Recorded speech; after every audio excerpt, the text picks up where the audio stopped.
тобой Туркмен согласен, что роднее сердцу Туркменистан. Faruk Bey, Abdurrahman. Я прошу всегда, храни тебя, Аллах, великая земля. Rakibi kırmızı köşede Enes Yayla.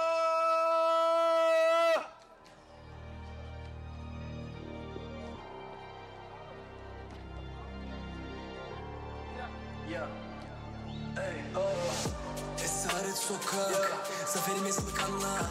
Sana gelmez burra, hadi gazla, ara gazla. Damarıma bastır, rest in peace papa, olmadı yüz göz fazla. Senin çapın benim nefretimi almaz, gasp olmadan olamam aslan. Yeni son yazdım sana, gerek yok fazla lafa, vakit bol.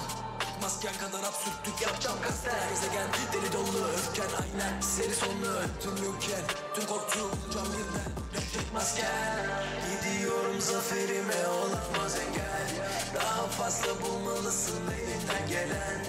Bıktım artık kapsamsız ve fesat işlerden. Hak ettiğimi verin önce yaptığımız işlerden.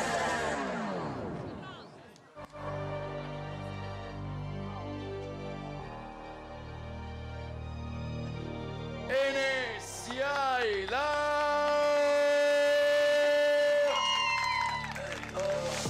Esaret sokak, zaferimiz mi kanla? Sana gelmez burra, hadi gazla, ara gazla. Damarıma bastım, rest in peace papa, olmadı yüz göz fazla. Senin çapın benim nefretimi almaz, gasp olmadan olamam aslan. Yeni son yazdım sana, gerek yok fazla lafa, vakit bol.